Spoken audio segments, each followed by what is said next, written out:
Welcome to Racing to Win. Big show coming up this weekend because it's a huge day of racing at Sha Tin with 3 Group 2s, the main lead up for Hong Kong International Racing in December thanks to Longines. But we've got some big names in town as well, some big names on the panel too, Paul Alley and Tom Wood. And Tom, it's just quality right across the card. It is, Mark. There's a lot to look forward to Sunday with the sprint, of course, the mile and the Cup. Really interested to see how last season's good horse Romantic Warrior goes around in the 2,000 metre race. Hasn't been an ideal preparation for him, and of course Golden 60V California Spangle. And if the racing's not enough to turn you on, Paul, there's a little bit of a bonus to dangle in front as well. Yeah, really good jackpot. One of the biggest we've seen for a while here, 39.3 million going into the triple trio, so it should get up to about 60 million. The first leg is never easy, and or is the second or third. That's why it's such a big jackpot. All right, let's have a look at the meeting details for this week. All races are on the turf, and we kick off earlier start time too, 12:45. We're taking the Mole Championship as a simulcast race. B+2 is the track for 3 races we focus on. Yep, you get 3 for the price of 2 today. Races 6, 7 and 8. We start though with, in order, race number 6, the BOC HK Private Banking Jockey Club Sprint over the 1,200 metres, and Wellington is at the top of the book, and he carries £7 less for that first up win. Blake Shin's back in town. He rides Skyfield. Lucky Patch has the visor off, the blinkers and the tongue tie go back on. Computer Patch to a wide gate of barrier number 14. We've got Master 8, a wider draw. Cordyceps 6 just fair last time in the Premier Bowl. Duke Y with the blinkers off and the visor going on. Kerpenny first up since April, and Winning Dreamer is a 5-time winner over the course and distance. Speed map time now, Tom, and the big question is, what's the speed like and where does Wellington sit? Well, Wellington, he had a perfect run on the leaders back last time out. He may get to that this time round from barrier number 7 for Alexi Bedell, but you've got Kerpenny in the race who certainly can provide speed, although I think he certainly will be outclassed in this race. Lucky Swain S, he had to do a fair bit of early work last time out. Hopefully there's something else that might be able to bring him across in the early stages. And then you've got Sight Success, and it looks tricky, Paul, for Master 8 and Computer Patch. And Computer Patch last start, he was out wide also, but he was able to get quite handy. He was, yeah. So look, he's going to try and go forward. It's just with this pace in the race and these horses underneath him, it's just going to be a little bit difficult for him. Wellington with that good gate speed, I think he can go forward. He's going to get himself into a nice position.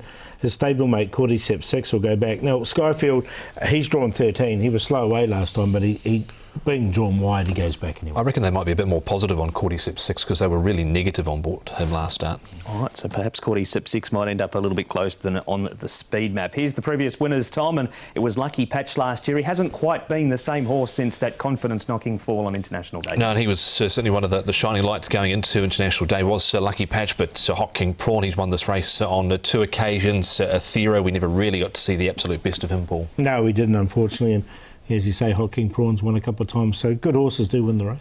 We're going to start with an interview before we crack right into the preview. Master 8 is the horse. The focus is on Derek Long rides, and this is what he told Nick Child. Derek, Master 8 will be your ride in the Jockey Club Sprint this Sunday afternoon. Clearly a very smart horse. You rode him last time. What was your take on the horse, having sat on him for the first time? You know, last time with the handicap race and with the good draw, he won very good. You know, the last 200 he got a clean one, and he kept rolling. He kept running strong. He wore the tongue tie for the first time last time. Now, obviously you hadn't ridden him previous, but was Frankie Lawes thinking that it's helped him going forward? Oh, you know, he's trying a decision, and he think can make the horse more relaxed, and which he did.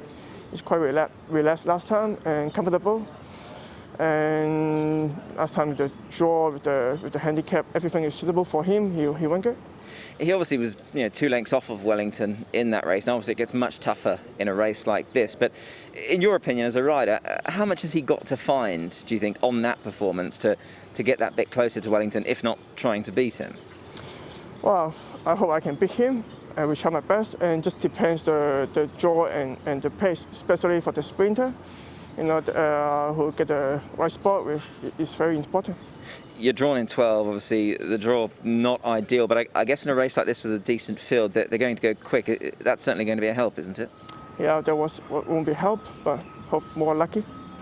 And obviously, with a horse like him, I guess if he was to come through this weekend in good shape, he's certainly one that you'd like to stick with, I'm sure, for HKIR. Yeah, sure. I try my best, have a better result. And obviously for you, Derek, and for any rider, I mean, to get these nice rides in the big races on the big day, that's what it's all about, isn't it? Yep. That's what we want, what we do, and I try to grab the good opportunity and try to get a good result. Derek Lung there on Master 8. We're going to stick with the Premier Bowl now, Tom, and show you the entire race again. 12 of the 14 in this race on Sunday raced in this. You can see Skyfield missing the start. Lucky Swayness not brilliant away either. No, he wasn't, and he's just been cursed with some wide draws. There's what I was mentioning about Cordyceps 6. He actually jumped quite well, but then they took him all the way back. I don't think they'll take him all the way back this time round. And you can just see in the early stages here, Paul, he's been made to work for a little bit, Lucky Swayness, because computer patches kept kicking up into that first turn, and Wellington on his inside. Yeah, and I think the same thing's going to happen, unfortunately, on Sunday with the Kerpenny in the race. Look, if he wants to lead, he's going to have to really work hard to get past Kerpenny. So I don't think he will. So I think he'll sit outside him. I don't actually think he necessarily has to lead Lucky Swayness to be a serious player in this race. You can see horses like on the outside there, Sight Success, he's done it tough. Lucky Patch, Cordyceps 6. The horse at the back there, Skyfield as well, he's coming into it nicely. I think one to watch out for again, Paul, will be Stronger this time round though, because he's sort of he's getting fitter. He got away from Douglas White over the summer. I've got both Skyfield and Stronger in because the conditions of the race suit them. It's just, set weight and penalties, and this was a handicap. And both those two horses ran on really nicely. But look, Wellington again, he had to carry the big weight, and he doesn't. He meets them a lot better, doesn't he? And he hasn't been beaten far there, Lucky Swayness either. And Wellington's had the perfect run. He has. We're going to show the trial now, Paul, of Wellington. Drops in weight. Run under his belt, surely he's going to be very hard to beat again, isn't he? You'd think so, wouldn't you? I mean, look, everything's gone well for him, this preparation. The trials have been good. He won against the grain last time because he had to carry the weight and the handicap. He now comes into it where everything looks perfect for him. I think he can win this race. He certainly can. Three-time Group 1 winners straight up to them nicely here in the trial. Lucky Patch was really pushed out in that trial. That was Courier Wonder making some ground from the back as well in that barrier trial. National Day Cup now, Tom. This was over 1,000 metres, this replay, so an extra 200 metres. Super Wealthy, he's won over the 1,200 metres before. Is he a better horse over 1,000? I actually think he is here over the 1,000 metres, and he's sort of more of maybe a 1,000-metre fresh little break horse as well. They've given him a little break since the run in the National Day Cup. This was the race where Cordyceps 6 was first up, Paul, and we all know the record there. Yeah, exactly, and you can see him winning nicely. Again, a really good run from Skyfield there. And Skyfield's coming into this race cherry ripe, I think. Now, rating forward that day down the straight too, which was a shock for Skyfield. And finally, Paul, here is Stronger's trial. Super Wealthy features here, but you've already said during the preview you give Stronger a really good hope this week. I do. I think this is the right race for him. He's had those sort of lead-up race, 2 lead-up races. He comes into this race now, set weight and penalties. I mean, he does have to carry the penalty, but from barrier number 1, he's going to get a really nice run. And his last couple of runs, first up, he was 1,160 pounds, 1,150 pounds last time out. He hasn't trimmed up a whole lot more, but Douglas White's pretty happy with where he's at. That's good news for Stronger fans. So who are the top 4, please, Paul? Well, I think the winner's going to definitely come from these 4, but I've got Wellington on top. I think he can win the race. Wellington, the race will really suit him. Skyfield, again, another one that's suited by the conditions of the race. Lucky Swayness just might have to work a bit from that wide draw, and then Stronger. 1, 2, 11 and 3. I'm going to settle with Lucky Swayness here again, number 11 on top for Zach Purton and Manfred Mann. He was only beaten by a length or so last time out. It was a big effort from him, and he had to work hard early. So I don't necessarily think he has to lead in this race. Wellington will get his chance again. 2 Skyfield, and I think Stronger can run a better race this time round. To cheek pieces going back on Stronger. 11, 1, 2 and 3. And that is a look at the sprint. We're off to a break here on Racing to Win. Back to check out both the mile and the cup on Jockey Club Trophy Day coming up this Sunday at Sha Tin.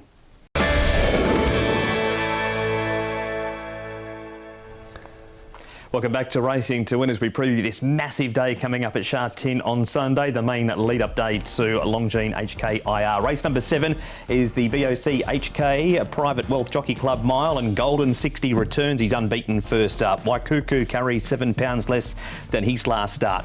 California Spangle's in the race. He carries 10 pounds less than his Oriental Watch Sha Tin Trophy win. Excellent proposal back in trip from the 1800 to the 1600, and Chirin Red Sun has the blinkers off and the visor going on. So that is the field for race number 7. There might be 7 horses, boys, but it's really all about 2. Where do they land, Tom? Well, it'll be interesting to see how it all works out here, because California Spangle, we know the crew stable, they like to go forward. He's not going to take a sit, but the annoyance factor in the race, Paul, would have to be King Shield. What does he do? Yeah, well, that's the thing. I think he can burn him off, though, King Shield, here on the turf. But I think they'll go clear, and that's why they'll be sort of Indian file, the first 2. Then there'll be a bit of a gap. The way Cuckoo, I think, Golden 60, Chirin Red Sun will get outside, and he'll just get a nice run just in behind Chirin Red Sun. And the draw probably works out really well for Golden 60, because he can just settle back from barrier number 6 and just see how things unfold. He doesn't have to try and get around or get between runners in the early stages. Yeah, if you want to hear from Zach Purton, he was special guest on Hong Kong Direct, so jump on the website hkjc.com, audio and video, and you can hear Zach's thoughts on his rides in the features. Golden 60, he's been impossible to beat in this race, Tom. He's won the last 2, including first up last year. Yep, he was too good last year, and it looks like he's come back in great order. Waikuku, Beauty Generation, Seasons Bloom going back 5 years or so, but Golden 60 looking for the 3-peat. And here's where we start as well. Let's have a look at a couple of his trials. Now, we're going to start with both of them together. Tom, you can talk about the turf trial. There he is there. And then, Paul, you can chime in with what you made of the all-weather trial. Yeah, well, he was good down on the turf when winning. He sat just off the pace there. The horse up front is Sword Point, Gluck racer there between runners as well, and really accelerated through the line, Paul, nicely from sort of the last 150, 200. Yeah, really nice trial there. But the other one was just a quiet trial. I mean, there was a lot of rain around that morning, and that's what the old Golden 60 used to do. He used to just sit out the back in his trial, so he was nice and relaxed. Yeah, it was just amazing. They were looking to have another all-weather trial before then, but the rain came and then they didn't have any other option. Yeah, we had a little column A, little column B in the trials from him this year, didn't we, with him going forward and back. You're the track work expert, Paul. He flew down the track this morning. They had to get the fire engine out to put the turf out. Yeah, look, he strode really nicely, didn't he? And he was pushed out. He was given a searching gallop. He did what he was asked to. Highland Fortune wasn't being pushed to chase him, but he did what he had to do. Yeah, I think he's going to be right in the mix here. I think he still is up to beating California Spangle. Well, here is California Spangle. He is the contender, as it's known, here in Hong Kong to knock off Golden 60. There he is leading for home. We also have in this race Excellent Proposal. He's in those purple colours. Chirin Red Sun's just in front of him. We've also got Waikuku further out, and the other horse in this race is More Than This. So we roll it here, Tom. He gets the job done, California Spangle. Zach said he expected him to win by a little bit further. Excellent Proposal, such a hard horse to catch. It's going to be something like this. He's going to come out and roll superstars one day, isn't he? Yeah, I haven't got him in here as much as I'd like to put him in. He just hard to catch at the moment, but look, he kept up to the mark here at Paul California Spangle.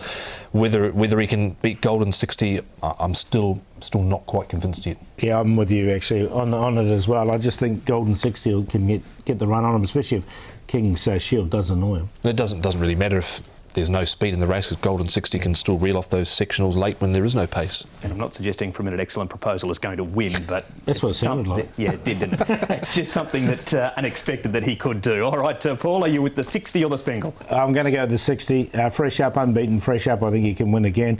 California Spangle, the main danger. Obviously, it's going to be a great race between the two of them. 1 to beat 3. Then Waikuku, we know he's a class horse, and More Than This, 1, 3, 2, 4.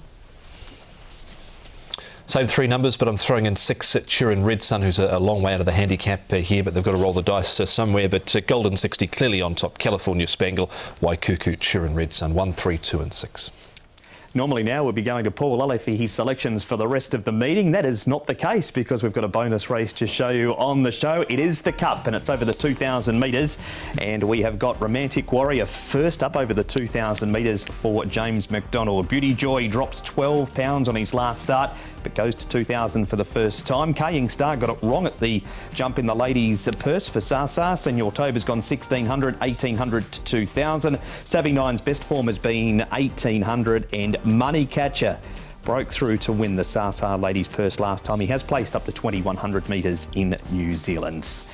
Speed map here, Tom, and good to slow anticipated tempo. Not a massive field, which is good because it's not a big long run into that first turn. No, it's not, and Money Catcher could potentially lead, or there's the option if they want to take a sit, because I guess it all depends what Carrying Star is going to do from barrier number 5, because he missed the start last time, Paul, and there was a patch maybe 12, 18 months ago where he was missing the start, wasn't he? Yeah, and he hasn't led in both the starts this season as a 7-year-old. Now maybe he's lost a bit of that early speed, so Money Catcher looks the more reliable leader. But what are they going to do with him? Will they press on, or will they take a sit? They won't want to sit 3 wide. Is what they do. If he does miss it badly, he'll just have to take a sit in the back, I think. I reckon there's probably a theory that they want a good genuine pace on in the race to maybe assist someone like Beauty Joy, because he needs a pace on to be able to settle, and I guess it's just how he jumps and settles Beauty Joy. They can't really plan for too much. They just have to roll with what they're dealt with. Yeah, they do indeed. As we talk about pace, Tom, there was none last year. A reliable team walked and won it. He did, so was hard to get a line on that race last season, wasn't it? Their reliable team, but Furore, Exultant, Eagle Way, and of course Worth, I reckon, probably one of the best names on that list there, Paul. Yeah, no, definitely, and he definitely stole that race last year.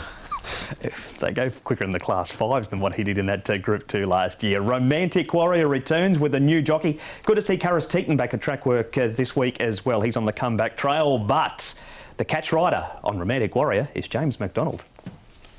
James McDonald, great to see you here at Sha Tin, somewhere you're relatively familiar with. You've come in this weekend to ride Romantic Warrior. I imagine you're looking forward to riding a horse of his calibre. Yeah, absolutely. He looks an absolute pleasure to ride. He's taken it all before him here in Hong Kong. He's got a fantastic record. He's a real trier, and to get the opportunity to ride such a good horse here in Hong Kong is a real privilege. So I'm really looking forward to the challenge, and hopefully he runs well.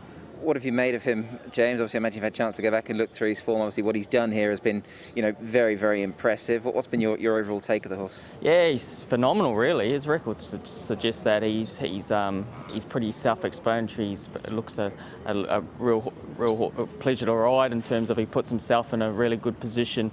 He makes his own luck, and he's as tough as anything late in the piece. So you don't get a record like he does if he's not a great horse, and I'm sure he'll show his true wares on Sunday. You obviously haven't had time to sit on the horse, of course, before the weekend, but I imagine you've spoke to Danny Shim. What's been the feeling from the stable? Yeah, they're very pleased. Obviously, 2000 first up's always never easy, but he's definitely got class on his side. Obviously, a Hong Kong Derby winner, it's nothing to be sneezed at, and for him to be resuming over 2000, obviously he must be very forward, and I'm sure Danny's got him right where he wants to in terms of he'll improve going into the international series, but he's here to run very well, and like I said, I'm extremely excited to be on him. Plenty to look forward to that week, of course. Obviously, outside of the international meeting, James, obviously the IJC, you're coming back for that as well. I imagine that's always something that's quite enjoyable for riders like yourself. Yeah, for sure. It's a great week.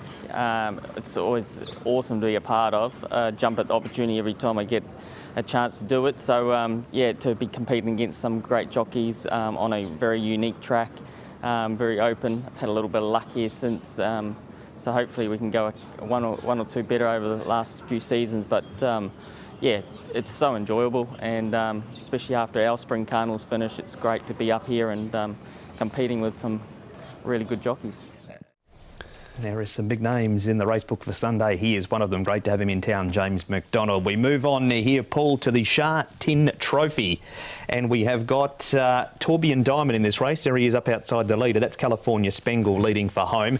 Savvy 9, he's in the striped jacket just on his inside. Carrying Star, he's been able to drive up on the rail after giving the lead away to California Spangle. Senor Tobert, he's stepping up in trip. We've also got Panfield, he's further back. Beauty Joy was pulling very hard in this race, and Russian Emperor, he is up there on the outside. Yeah, look, Tourbillon Diamond's going to get a nice run from his draw.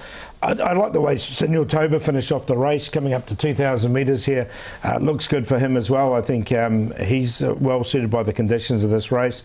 Panfield, another one, they got too far back. He hit the line strongly. So don't mind those two coming out of the race as well. And of course, Beauty Joy has to go in as well. As it always gets that bit tougher, Torbjorn Diamond just seems to struggle at the elite end. Nothing wrong with the run there of Savvy 9. Senior Toba, I always think they're looking for further 2400. Here's the Sasa Ladies Purse, Tom. Here's your old favourite Money Catcher leading for home and holding on. Beauty Joy. He had a big pull in the weights, did Money Catcher over him. Senor Toba thereabouts again. We got 79 coming out of this replay, and what we didn't see was Kaying Star. Missed the start badly. Yeah, it shows you what the pace was like in the race for Senor Toba to be up near the pointy end in the run. You would have thought here that the way Beauty Joy cruised into the race that he would have probably been able to knock off Money Catcher. I think maybe in the end, Paul, they might have been a little bit disappointed that he wasn't able to with what the opinion they have of this horse. Yeah, I think probably it's just a handicap, wasn't it, really? He was getting so much, or had to give so much weight away to Money Catcher, who kept fighting on the inside, to his credit. I did like Senor Toba. I thought it was a good run from him. All right. I like him enough to figure in the selections. Yeah, I did put him in, but I think Romantic Warrior can win fresh up. He was such a good horse last season. I think he can win. Senor Toba in there for second, Beauty Joy and Panfield. 1, 6, 3 and 7. I think Romantic Warrior, despite the unconventional preps, good enough to win here first up 2,000 metres. From 3 Beauty Joy, 7 Panfield and 2 Russian Emperor, 1, 3, 7 and 2. So there you have it, the preview for the 3 Group 2 races on Sunday. What about the races outside of them, Paul? Who are some of the winners? Well, I like Secret Vision stepping up to 2,000 metres. He's well bred for that. I like a first starter called I Give earlier on. Rise Brethren's in great form. Circuit Mighty looked really unlucky last time. It was a good run from him. He'll be in the front. Golden Express, his track work's been first class coming into this race as well. Romantic Warrior, of course, we've talked about. I'm a Single Man. Will get a nice run, and Good Buddy as well. And races available for analysis on the website hkjc.com. Click on audio and video. Best bet, please. Really like the way Golden Express has settled into Hong Kong. Zach Purton aboard from barrier 1. He'll get the good run. And I Give, he's a first starter here. I think he can win. Hopefully we'll get a bit of a price about him. And we'll do the play in race 1 nice and early. 5 GPAT, Secret Vision and Hit the Shot. It's Romantic Warrior for me. Race 8, number 1 in the Jockey Club Cup for Daddy Shuman James McDonald. Race 8 to horse 1, Romantic Warrior. Equilibrium Turbo, he's actually been jumping better recently, this horse. He's up to 1,400 for Richard Gibson and Matthew Chadwick. And Irimo, Good Buddy, Tamara Blitz, the play in the last. We'll go with a Running Glory, not much of him, but there's an engine there. Race 3, number 2, 1,800 metres, suits as well. Wait for the last for the long shot, number 12, Tamara Blitz, well drawn for Lyle Hewitson and Douglas White, like the way he found the line last time, and the play race 3, 2, 4 and 9. That has been Racing to Win. We're back at Happy Valley on Wednesday night. Tom, the Beer Garden's back. Yes, looking forward to that Wednesday night, 8 races, and the selection announcements for HKIR are made also, Paul. Yeah, that's good. That's going to be really good. So we'll see who's coming. We will indeed. And of course, that huge jackpot coming up on Sunday. Yeah, a huge one. So looking forward to that. Should get up to 60 million. 12:45 is the first at Sha Tin on Sunday. All the big names are there, both horses and jockeys. On behalf of Paul and Tom, that has been Racing to Win. Bye-bye.